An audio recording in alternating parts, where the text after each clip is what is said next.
Okay, welcome to Team Futurism. My name is Peter Clark. I am here with the one and only Devon Carson. What's up? And yeah, we have a bunch of topics to talk about today, all a little bit kind of like high level ish topics, I think, But the first one that I just want to jump right into is something that I was seeing all over Twitter this week, Mm. which, that's always a good thing to talk about. I'm so glad that one of us is plugged into Twitter. I have zero. I feel like you and I on the Venn diagram of social media consumption have zero overlap, which probably it's got to produce some novel insights at some level, right? I really think so. And actually, can I tell you a funny story? I guess before Yeah. we jump into Joe Rogan dominating uh, Right. alternative media, which I have pulled up on the screen here. But funny anecdote, Devin. I'm like obsessed with this too about like the ecosystems, and how you can like think you're so online, but then like you're like not compared to somebody else. But Absolutely. funny anecdote today, just about Facebook, because I do wonder like who is still on Facebook. Uh-huh. My mom Spoiler alert, my mom. joined joined Facebook for the first time ever this week.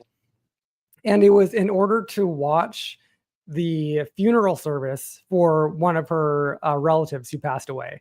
And that to me was just so on brand for what I think Facebook has become in my mind is like a boomer joining this platform to watch another boomer's funeral.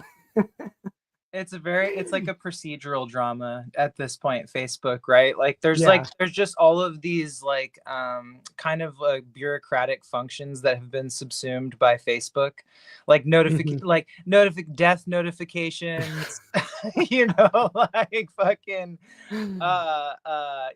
it completely cannibalized Craigslist. Now Facebook Marketplace is the Yep. only place to get good used stuff. I mean, it is like I do love the niche that Facebook is kind of wallowing out for itself. And then it is fun to watch boomers and select Gen Xers use it still as if it's Instagram. Yeah. Right. Very cute.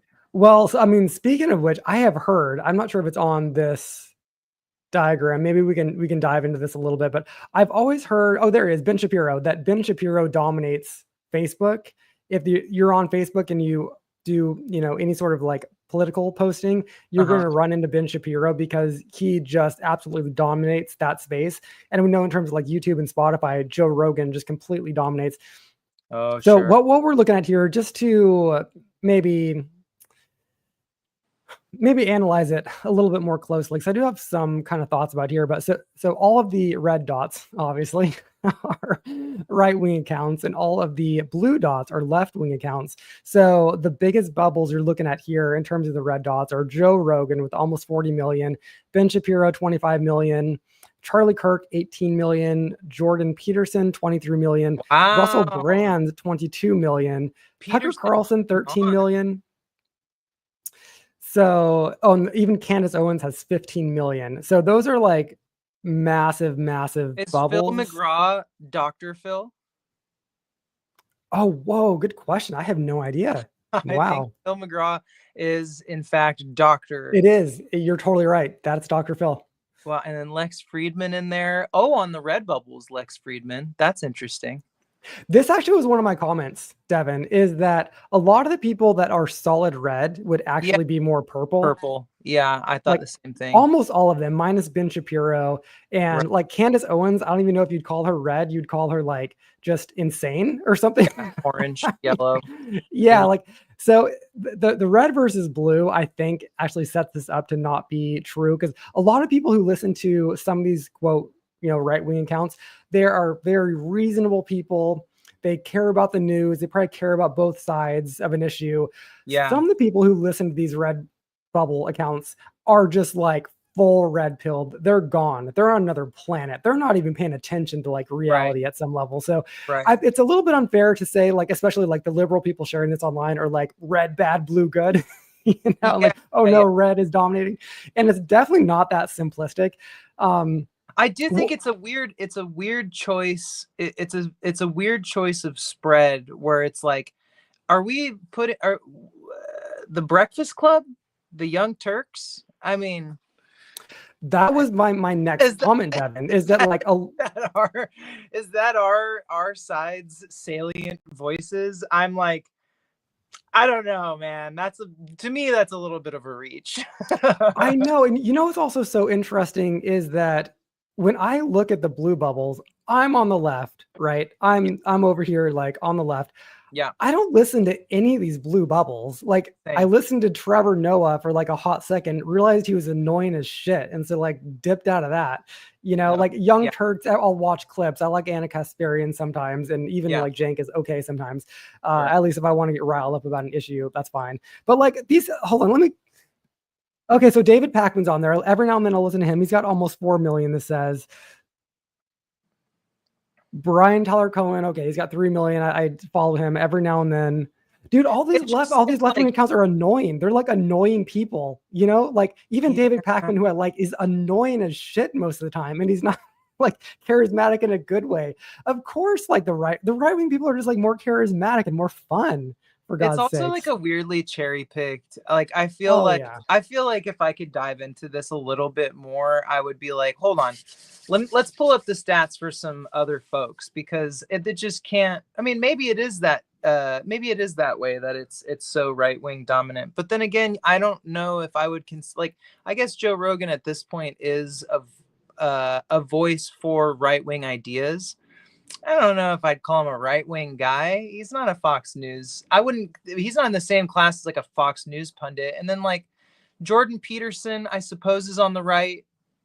He's definitely like, I don't know, Theo Vaughn, like all these people where I'm like, they're not really like what you'd think of traditionally as like a right-wing narrative driver. You know, like they're kind of like, there's some agnosticism in all three of those people where they're like, do you know what I mean?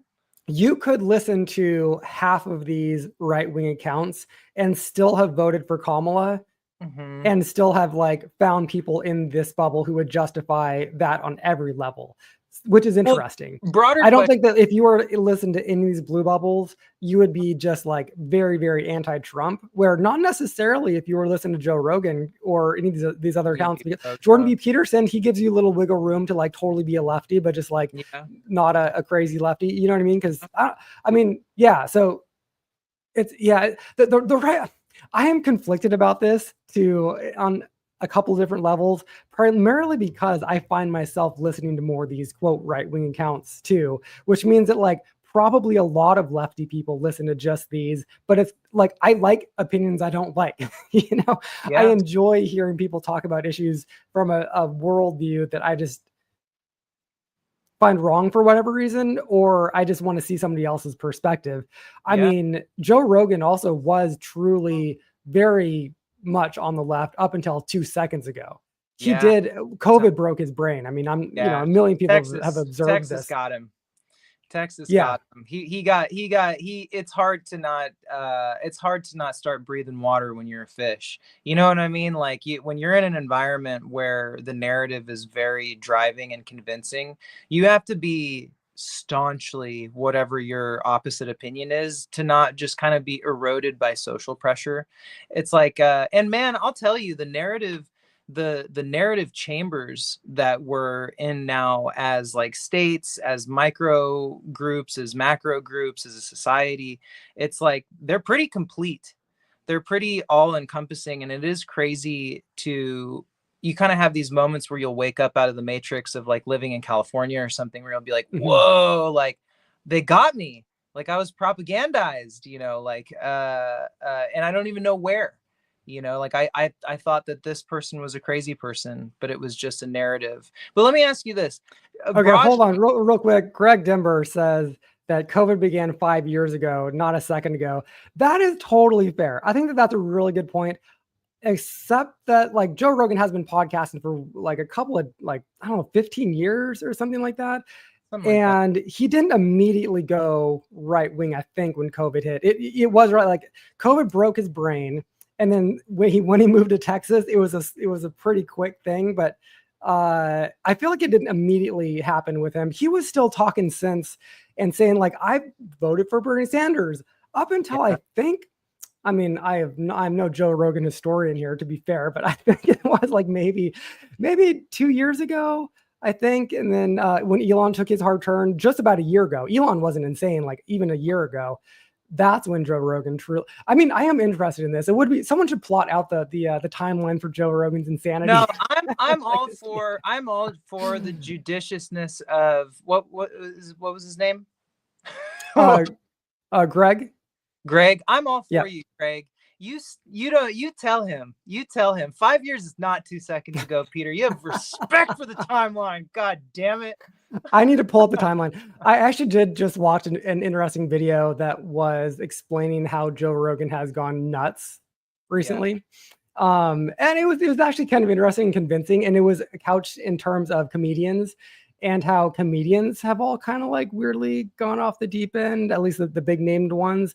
I think I've never been like on the comedian train where it's kind of like they're speaking the truth. It's like, I mean, not really. A lot of them are just as agenda driven as anybody else. But yeah, anything more to say about the chart of the right wing versus left wing accounts? I'm curious about your thoughts. Do you feel like zeitgeist wise? So let's take the veracity of this chart out of the equation. Like when you project your political spirit body into the zeitgeist, Pete, does it feel red or does it feel blue? Do you think that the premise of the study is on on attack for the correct perspective? Do we have a preponderance of Republican ideas in the zeitgeist right now? Everything is so strange because I know this is happening. I know this is real, but when I log into my channels, I'll run you down in like 5 seconds what I do for my media consumption every day. I'm on Twitter, I'm on Substack, and then I read The Atlantic every night on the app, and I just kind of skim through the New York Times app every single night. Never miss a day, just because like catching up on shit, Solid. Everything I see, each one of those, it is left coded hard. Even Twitter, it is just because the algorithm that I follow, everyone is super pro Ukraine. Everyone is super like anti-Trump and like anti-Doge. It's like hard. I have to dig into the comments of any of one of these things to be like, oh wow, okay, so that's the right wing perspective on this issue, So I do have to. I'd also watch maybe like 30 minutes to an hour of YouTube like every day. Okay. And that's mostly also very hard left-wing accounts like Destiny and shit like that. Like, streamers who yell at the screen. I enjoy hardcore stuff, man. So I mean, I this is bad maybe, but like I do actually have to go looking for right-wing accounts. I have to go looking for them. I'm gonna let you finish, but I it's interesting because where I get my right-wing news, Reddit. So if you're on Reddit and you follow a conservative subreddit, it just shows it to you whether it thinks you like it or not. I like that about Reddit. It'll probably change, but Reddit seems to give you a pretty even spread of the things that you actually subscribe to. And then the community where I had our coffee shop in Montana, and where my mom has her business, I'm very tapped in with the local group there, like the town. Just like the town group chat on Facebook. That's all of the it's like I get to put my stethoscope on like the most hardcore Republican echo chamber and just kind of like listen in. And it's so fun. It's so interesting to hear like the shockwave hit them, because I'll hear kind of something rumbling in the Republican news, and then I'll just see like angry screeds on my Facebook timeline from people there, and I'm like, okay, cool. So I kind of get the river to the stream to river to ocean pipeline of this information now. I actually miss it when you would go up to Montana and be there for a couple of months, because you'd come back and report on a world that I'm just unfamiliar with. I mean, I'm kind of familiar with that because I go home and visit my parents in small town Washington State, also very red, but you would just tell me stories about how all these people would walk into this little like sandwich shop and just go off about San Francisco. and the politics there, even though they've never been there. And I was like living in San Francisco at the time when you were mostly doing that. And I just loved hearing these right-wing Montanan hicks with their like Ford F-150s talking about San Francisco politics. It's just it was amazing.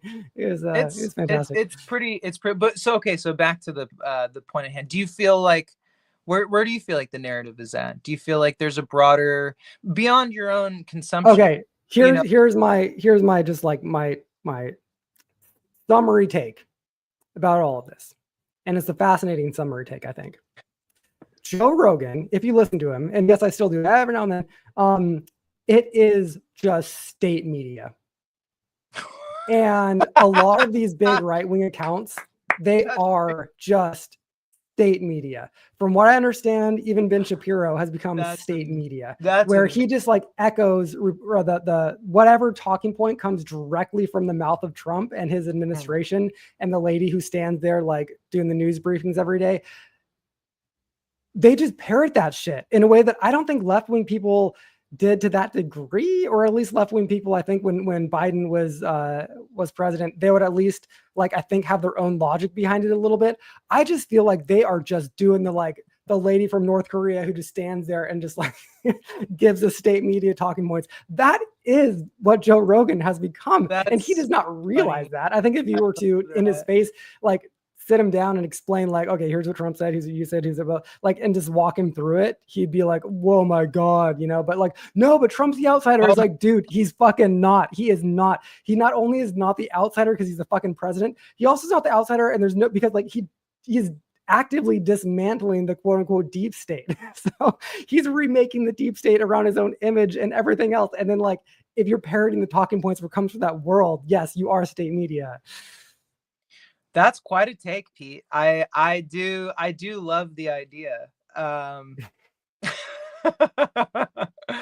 So in that case, then yes, the narrative is driving. I'll weigh in. I think the narrative is driving towards a conservative direction because, as I've mentioned in the last couple of podcasts, our neoliberal utopianism experiment in utopianism failed.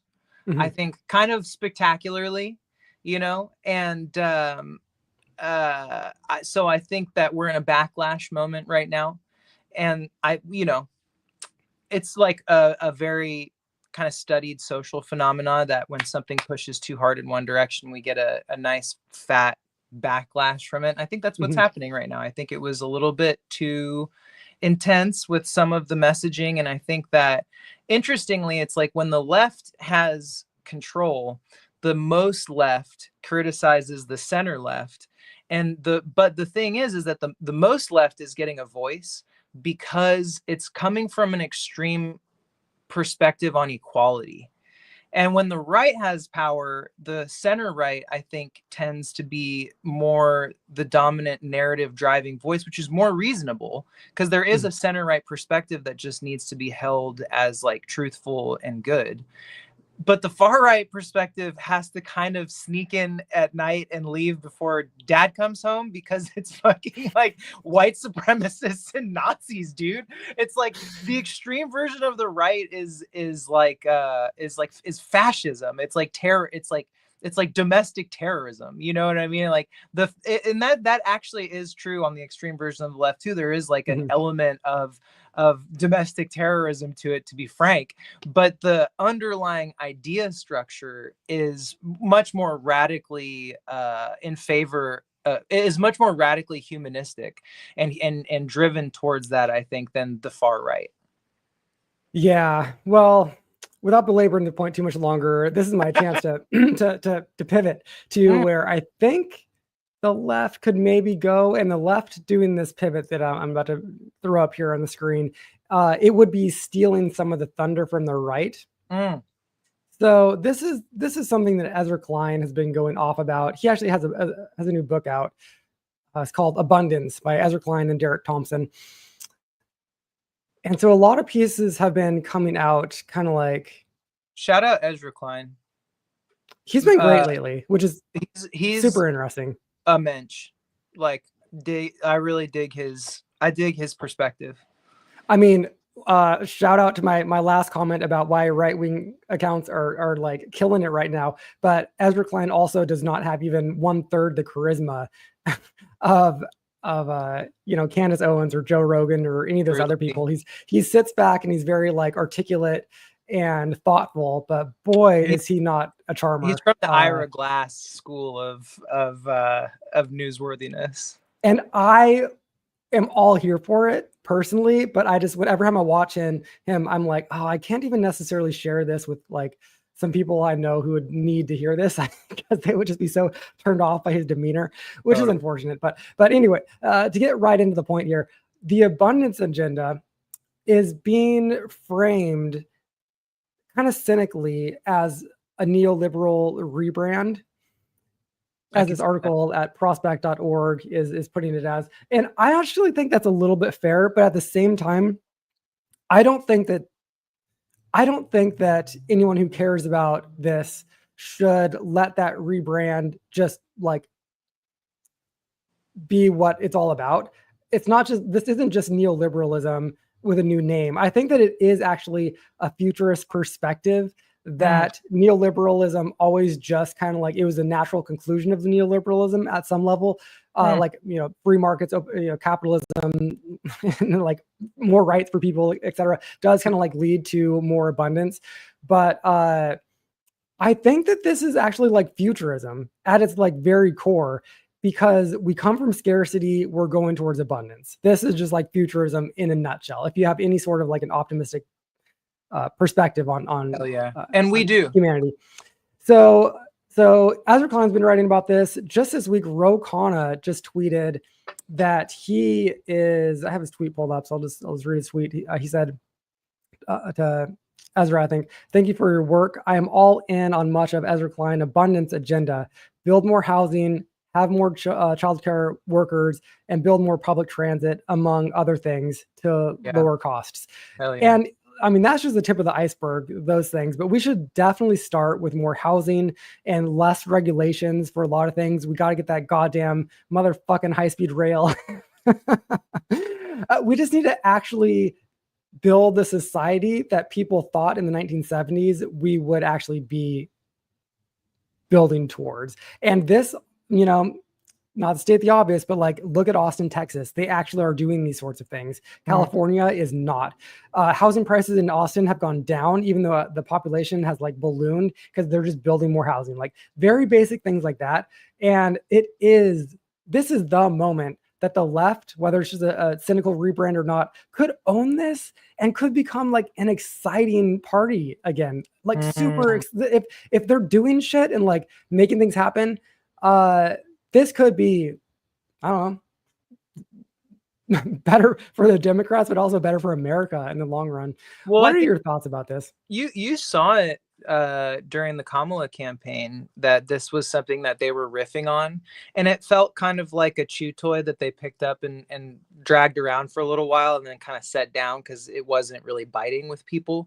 I think people have been very trained to doom and gloom messaging in politics, and it was very interesting for me to see that pivot where I was like, I thought at the time I was like, wow, that's a really sharp pivot to go from doom and gloom to like, hey, we're trying to make more, we're trying to make this positive, we're trying to push it in a direction that feels good for everybody, we're trying to make it feel good, it's a feel good movement. And it was not a bad idea though.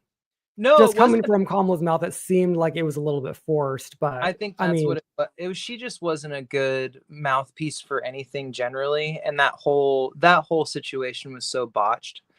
And but the idea of creating, I mean, I've been thinking this forever. It's so interesting the last 20 years as we've watched kind of the political parties circle each other truly and like almost fully flip-flopping between the demographics that they claim to represent or don't. And the Democratic Party has to come back to talking to people in the middle of the country again, and having like farm farm bills and talking about agriculture and talking about infrastructure and talking about creating things for people, because at the end of the day, I will say, can I stop you for 1 second though? Yeah. I 100% agree. Also, it is so easy to manipulate the opinions of people in the middle of the country if you just say things like that are overly sympathetic to minorities. You know what I mean? I hate to say that, but it's just true. Or overly sympathetic to anything progressive. You can turn those people off so easily. And this is the hard part. The hard part for Democrats isn't necessarily this abundance thing. The hard part is like messaging that in a way that you can also kind of like not emphasize or de-emphasize progressive social shit without turning off your base. Like it's a tightrope walk a little bit. That's the pivot that has to happen in the Democratic Party, because I think that everybody, like center left Democrats all the way over to as far right as you want to go, are just kind of like exhausted by the identity struggle.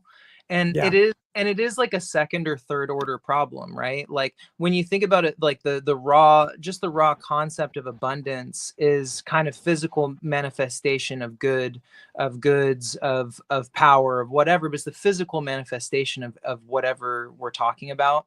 And I think that the struggle has been for equality and rights and, some kind of even ground social standing between all classes and races is kind of the stated neoliberal utopian, intent. And I think that people are still, as we are in human society, being confronted with physical challenges. I don't have enough money to raise a family. I can't find an affordable house in a place that makes sense for me. It's like it's a lot of scarcity, but it's not scarcity of meaning or scarcity of identity marker or suppression in a lot of ways, like physical. It's actual. What's interesting, Devon? I will say this: if Doge and the Trump folks, if they take away enough of if they take away Medicare and Medicaid and dial back Social Security and a couple things like that, and all of a sudden, healthy majority of people in poorer states, their quality of life actually goes down. I think that they may actually stop caring about left-wing social issues so much and stop like worrying about those as things and maybe being like, hey, why does my life suck now? Why can I not make my car payment now? I think that you're right about that. Yeah, there has to be a way for the Democratic Party and even for leftism and like leftism as a mentality to come back from these like second and third order problems that are kind of knock-on effects of abundance. Mm-hmm. Right? Like definitely like the way that we've been hand-wringing about identity for the last 5 years is a knock-on effect of abundance, because you just don't have mental energy to deal with those like second and third order ideas when you're dealing with scarcity in your immediate now.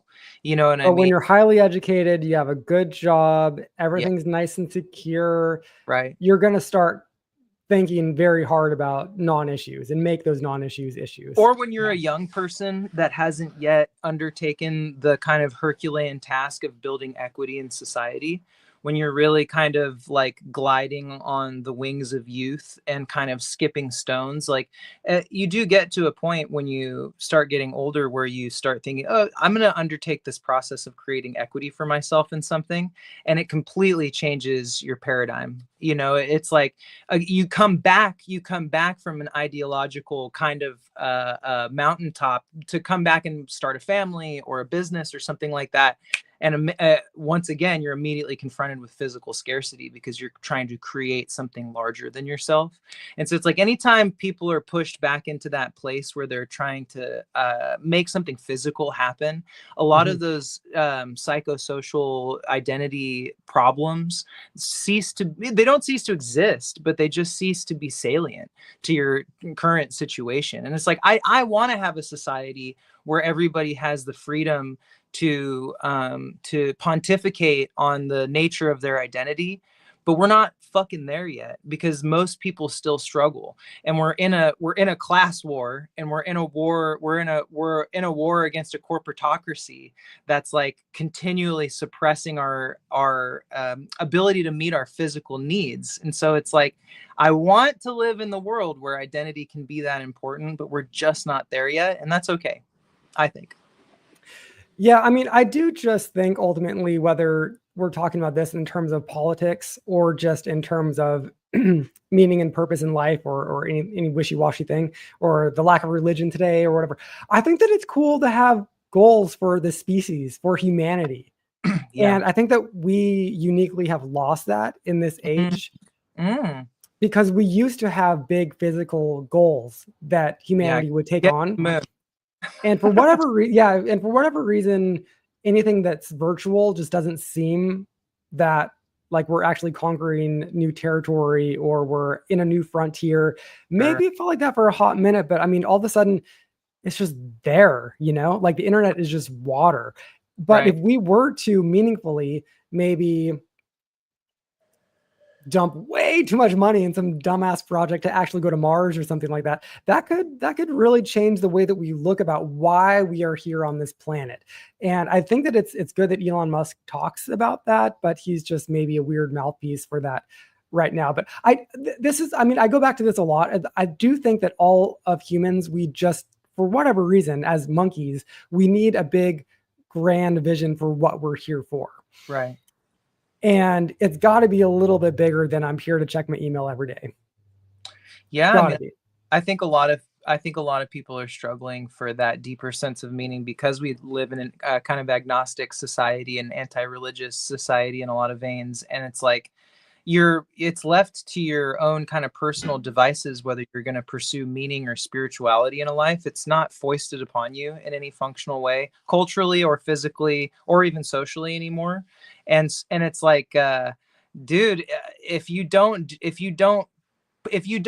lash yourself to that mast, then like you end up pretty bereft of meaning later in life. By any chance, did you watch the debate that Barry Weiss most recently posted, the Free Press debate? No.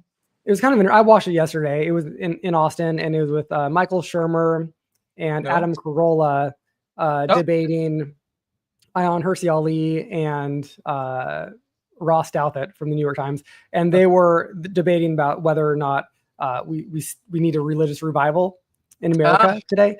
And it was kind of a fun debate. It was mostly like a little bit on the silly side, but actually it was Adam Carolla that I thought had the most interesting point.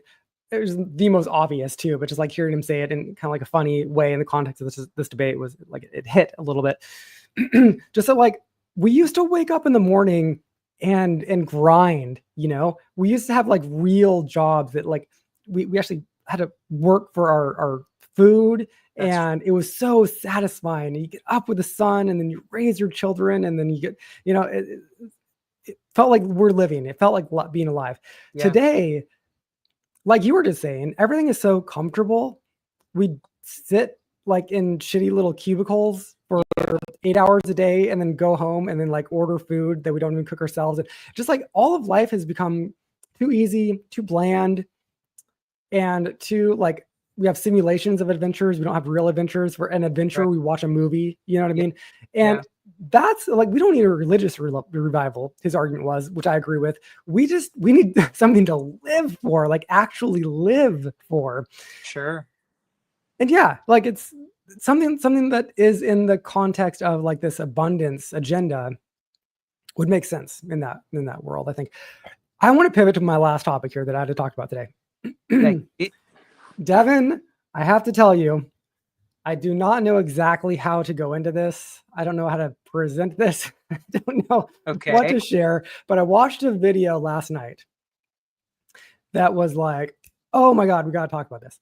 Let me kind of pull it up. Don't keep it suspense, Pete. I know. Well, you know Eric Weinstein, right? His name comes up every now and then. Oh, sure. As an OG Rogan head, I've heard. There you go. I've been bludgeoned by Eric's thoughts more than once. So he had, I guess we're live streaming, so I could technically share some of it.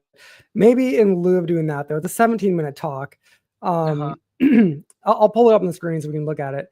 But maybe I just want to like see if I can articulate his most interesting to me high level point. Okay. And I want to get your thoughts on it. So Sure. He's this such is a his. he's such a Wes Anderson level annoying academic. Like I feel like he spiritually always has a sweater kind of draped over his neck. You know what I mean? I like him broadly, but Please at the tell me same why. time, I would almost like him more if it turns out he is just utterly full of shit and just kind of like making it all up as he goes along. I mean, he's not, because he has a PhD from Harvard. Like, that's legitimate. But if he were a true crackpot, it would almost be slightly, if he's right about everything, that's just scary and also unfortunate for who he is. So you find him fundamentally annoying? Is that kind of like what you're saying? I find his arrogant demeanor, like, it to me always signals a lack of perspective. Like when people don't have enough humility in the way that they like present themselves or information, I'm like, you haven't reached the 5th level yet where you realize that you don't know jack shit. You know, like, you must ascend, my friend. You must ascend to a higher peak where you realize that the information that you contain is really insignificant, but you still do it. You know what I'm saying? Every now and then he says something that I'm kind of like, like, ooh, maybe he shouldn't have said that. Like, he was talking to, I just saw a little clip where he's talking to Dave Rubin last week, and he said, why isn't the Trump administration called me? I never got the call. I should have gotten the call. And Dave Rubin, even Dave Rubin was kind of like poking at him, being like, wait, what are you saying? Like, why would they call you? And he's like, I have so much to offer. And Dave was like, what? Yeah. What do you have to offer? And then he like kind of like awkwardly started listing off a couple of things. And it was like, oh, academia got this wrong, and I'm not even sure. And it's kind of like, that's sad. Just please. Okay, given all of that, I watched this goddamn talk and was fascinated by it. So Tell me. Give me the cliff notes. Okay, so this titled "Why the West is Waking Up from a 70-Year Nap." Okay. He makes a lot of different points here, but there was one point, maybe 2 points actually, that I want to run by you and get your thoughts on. Point 1, this is the more obvious one, but I like the way he talked about it, was that there is this concept called hybrid warfare. Sure. Which means a lot of different things. But one thing that it means is that he asked the audience, how many of you have been at war? And like none of them raise their hands. And he talks through this a little bit, and then he's like, aha, you have all been at war, even if you don't realize it. You all right now are engaged in hybrid warfare. That's right. And it's because every time you go online, there are legitimate governments with legitimate military agendas and military personnel and cybersecurity personnel who are actively grappling for your attention and your time and your opinion and your vote. Yeah. And that's more meaningful than just like you being a soldier on a battlefield and maybe shoot somebody. Old hat, Eric, but go on. Yeah, a little old hat, but he articulated it in a very interesting way. And this kind of like resonated with me because I saw a thing this week where somebody broke down how one specific account that I had actually seen on Twitter being quite active, how it was a Russian troll, a Russian bot. Yeah. And it had screenshots to go through this where there was this account that was saying very specific things about the Russia-Ukraine war. And then like somebody realized that at some point, what this account, like it hadn't been, the server it was on hadn't been renewed or whatever, like whatever service fee or whatever you're supposed to pay hadn't been renewed. So it just started glitching and saying the same thing over and over and over again until like it went out of service. Sure. And it's just like this account was not monitored by a human being. It was just literally a bot. And there are countless examples of that online. Obviously, I mean, the internet is flooded with these. But to see the screenshots of it, I wish I had saved it because it was disturbing. It's like, oh my God, like this is to see a bot break down was very fascinating. But any comments on that before I go to my next Eric point here? I guess just that, like, we've got to include, like, media literacy really needs to get rebranded as propaganda training. And it's like, I do love the idea that we are in a wartime society, but we're in an asymmetrical hybrid war, right? That's like really it's not man meets man and who has the best weapon and position wins. It's extremely asymmetrical in ways that kind of change on a daily basis, and that I have taken to using the word propaganda a lot in my kind of daily life when I'm talking to people, and I can tell that their reaction to it is really strong, and they think of propaganda as something they think of it as negative, and they also think of it in the context of its kind of most extreme forms. And I'm like, no, like, all media is now propaganda, and it kind of always has been, right? But there weren't as many tent poles. There was like 3 or 4 for you to even kind of like move against or with, and now there's a million. And they're all technically propaganda because they're all really coming from a highly specified place with an agenda that's either concealed or not. But there is no agnostic news sources, and there is no agnostic information anymore. Yeah, and it's interesting how some of them are just so actually blatantly controlled by foreign governments. I mean, do you know Jackson Hinkle? Does that name mean anything to you? He's on Twitter, a big account. And he's done a couple of like pivots over his career as a commentator. And now he's on like absolutely just the pro-Russia side. And he's met with Tulsi Gabbard a couple of times, this sort of thing. And he's like, he tweeted like yesterday or this week, we need to get out of Ukraine and start bombing London and Kyiv and some other city. And it's like, okay, if Tulsi Gabbard is meeting with a dude who says that we need to do bombing of London, I think something's backwards here. We need to reevaluate everything. This is not good. Okay, strange. Point 2 for Eric, that this is the one where he gets a little bit crackpotty on me, but man, holy shit, if he's right about this, even like a little bit, my mind is blown by this, Devon. Blown. So maybe I can entertain you with this. Okay. Anybody watching this, like, I actually recommend Eric's thing. We won't play it for you here, but like I actually recommend watching it, even though it's crackpot shit. But like, okay, this is the part that blew my mind. So back in the day, everyone who won Nobel Prizes in physics, they all were under 30. And then as soon as string theory came along, now the average age to get a Nobel Prize in physics is like 70. I've heard his diatribes against string theory. Yeah. This is a famous talking point of his. Yeah. The thing that he said this time that was interesting, and why we've just made no progress in physics, according to him, is that high-level people, like government people, realized that what we can get from physics is simply too dangerous. The nuclear bomb came along, and then there was a hydrogen bomb. Then there's a YouTube video that goes into great links about the doomsday machine, that we do have the ability to build a bomb that will just like instantaneously destroy the world. There's a physicist who really wanted to do this, and like it's there, it's possible, you can do it. Sure. And governments realized that physics was just too scary and powerful, and we just weren't ready for it. And so they have made it so that, quote unquote, this is why it sounds so conspiratorial, but I'm still so interested in this. They've made it so that physics just can't progress. And that's why at the head of every department, like globally or whatever, is like a string theorist. And if you try to do other theories, you get kicked out of your post. And this, like, this is personal to him. Again, you know, who knows, tinfoil hat, but because he was that guy, he had a different theory that would have gotten us to Mars, etc. But it would have been too dangerous. It might have blown up the world. And so he was kicked to the side. So his theory is that, and again, given if this is true, this is very fascinating. It's manufactured stagnation in the field of physics, totally manufactured.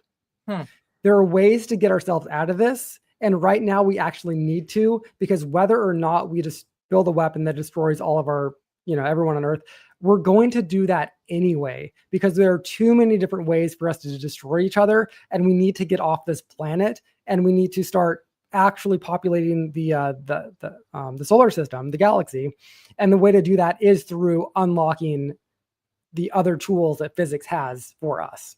And he says we have to abandon string theory, and we need to go to these other options that are just like sitting there, and like we need to dust them all off and open them up, because we are going to destroy ourselves with or without physics, and only physics can save us. That's his theory. And again, sorry, like I've literally taken no physics classes. I can't articulate a single thing about why this may or may not make sense, but as just like a fucking story, Jesus Christ, that's interesting. What do you think? I'm a huge physics nerd, and albeit like casually as much as one can be, but like it has been a source of constant fascination my entire life.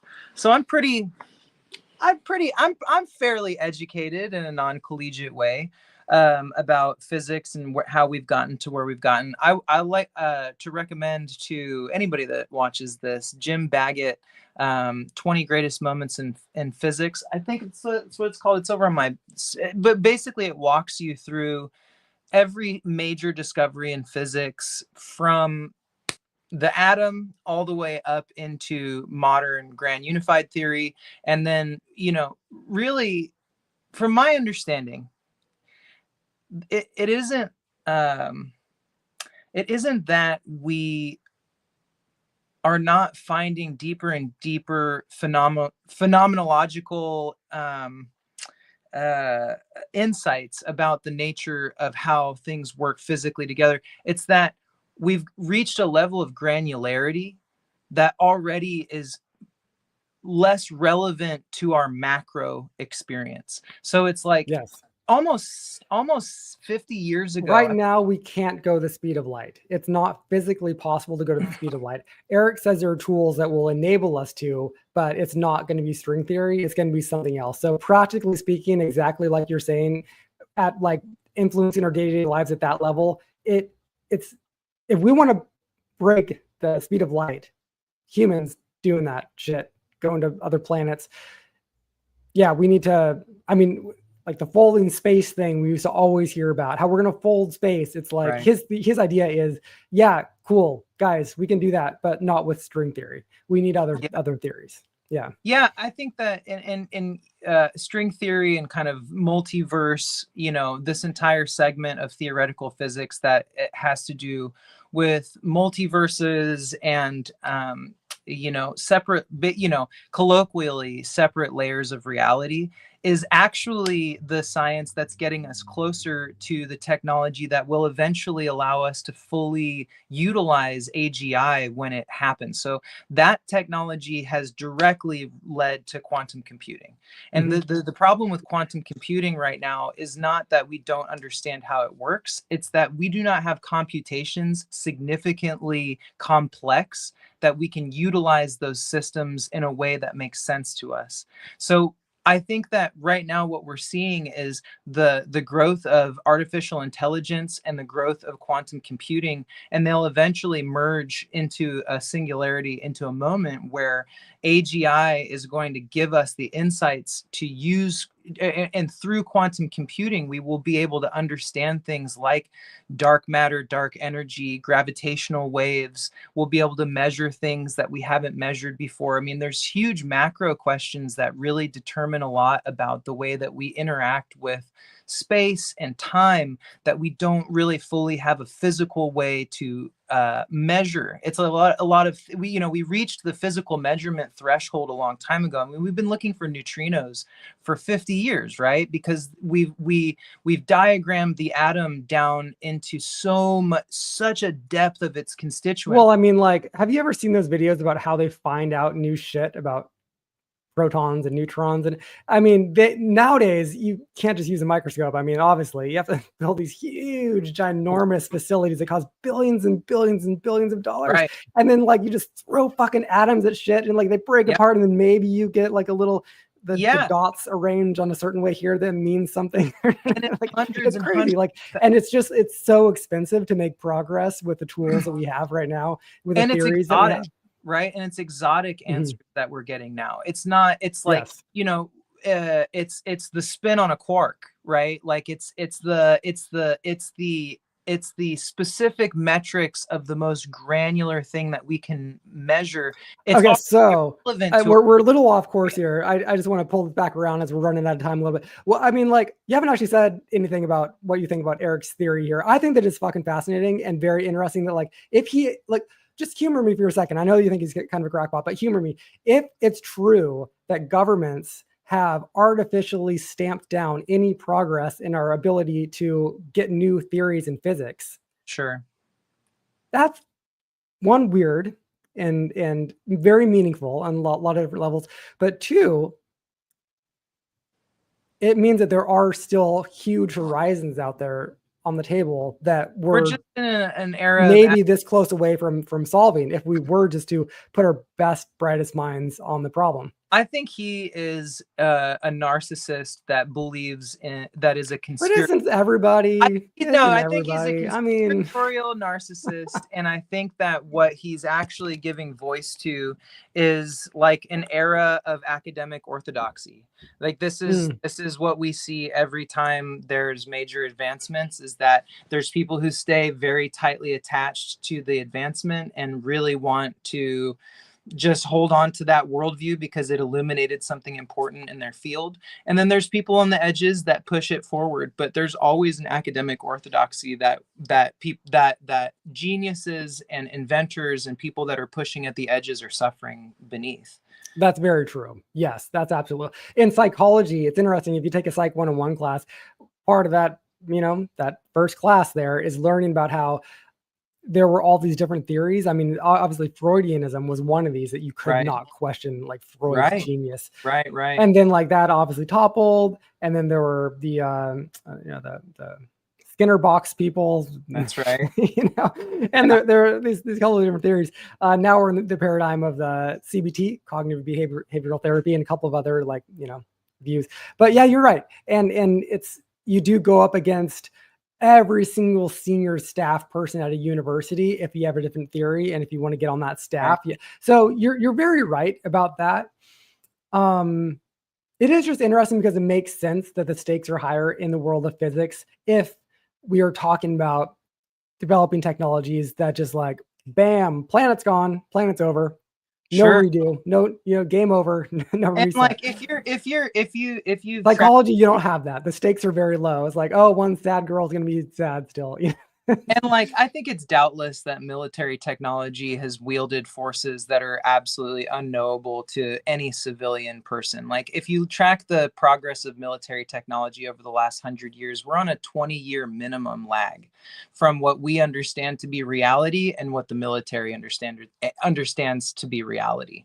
And I think that we're still there. We're still there. If you think that our government doesn't control forces that are so far beyond your ability to conceive, then you just don't really get out into the hinterlands of information much, because there's a lot of things that we now know exist that were invented 20-30 years ago that are revolutionary to us now. So it's like maybe I'm a little cynical about that. I think I think that stuff gets out into the market pretty quickly if there's a way to monetize it.